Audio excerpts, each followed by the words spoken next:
the famous fifth reinforcement.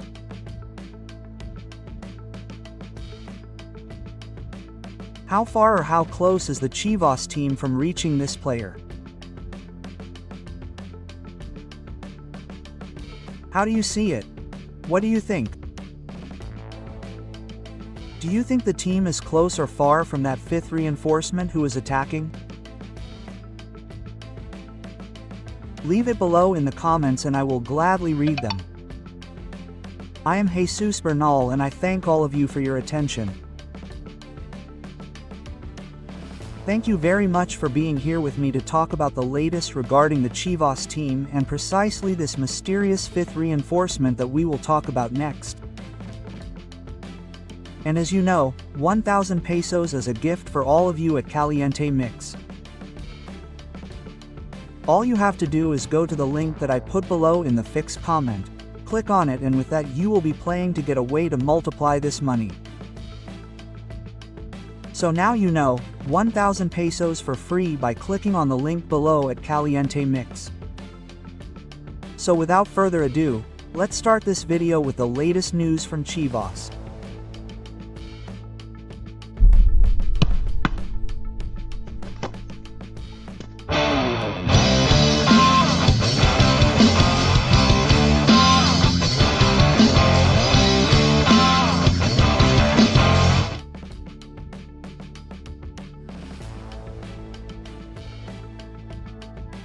Well, the Guadalajara team already has 3 players. Let's put it this way. 2 official ones, Efrain and Rich Ledesa. 1 signed, which is Diego Campillo, it hasn't been made official yet, and another who is very close, which is Katora Gonzalez, from the Pachuca team, who is playing in the Club World Cup. Those 4 will surely be there.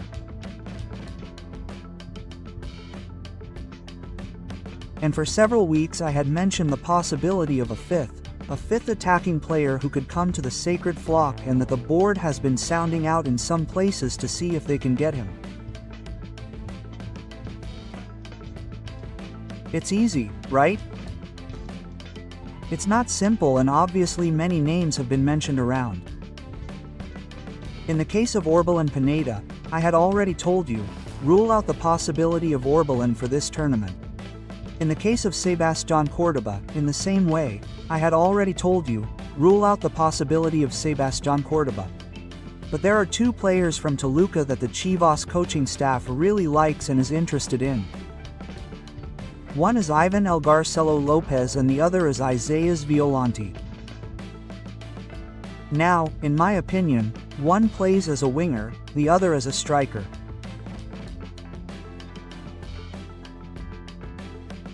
I think it's a bit complicated to think about their arrival without an exit. What do I mean? If we do the math, Chivas has 4 number 9s, Pulido, Chicha, Vilki and Hormiga. Adding GCLO would mean having 5. It seems a bit excessive to me. And, in the case of Isaias Violante, who plays more on the wing, by the way, Chivas doesn't play, or at least hasn't played that much with players who play there.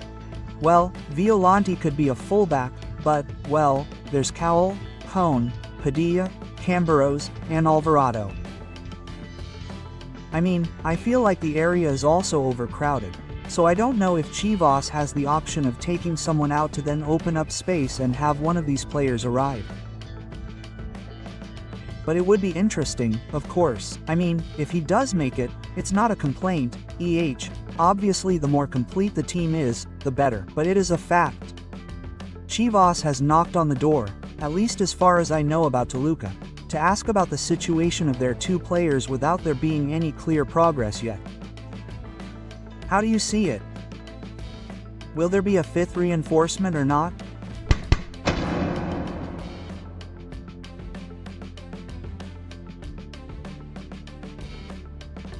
And once again, the Chivas team has a game today and they face none other than Leon.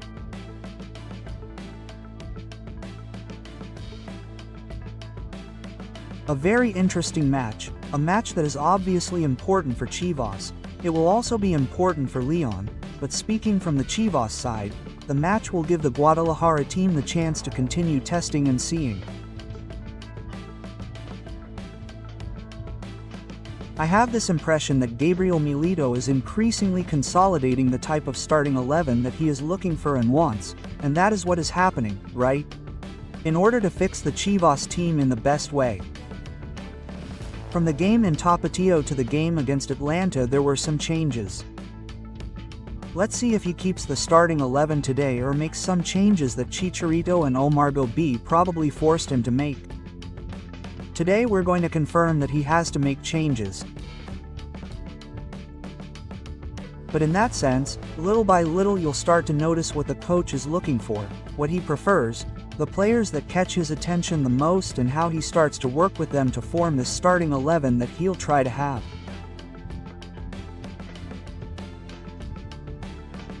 So, let's see today's game. 9 p.m. Chivas against Leon from the Morelos Cup.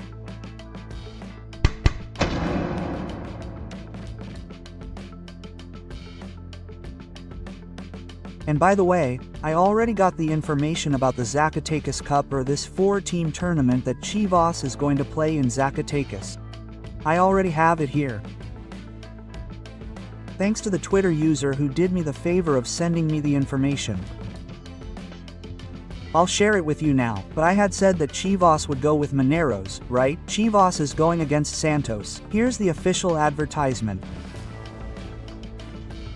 Look, Zacatecas 2025, Cruz Azul versus Mineros at 6 p.m. and Chivas versus Santos at 8 p.m. The final will be on Sunday the 29th. So, that's how the matches are set up. Chivas versus Santos will be the first, and then if they win or lose, they'll have Cruz Azul or Mineros as their rival in the last matchup. The team is playing more and more games and more minutes in their preseason, which seems perfect to me.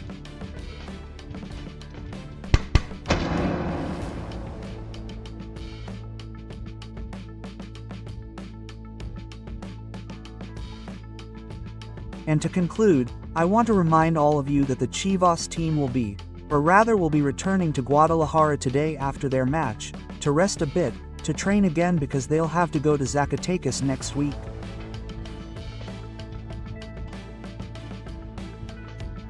So they'll be adjusting certain things with the sacred team, returning to the Pearl of Tapatio, working a few days and then leaving for Zacatecas for their next tournament. Well, that's it for this video. Thank you very much for your attention. Keep subscribing, commenting, sharing, liking, and I'll see you next time.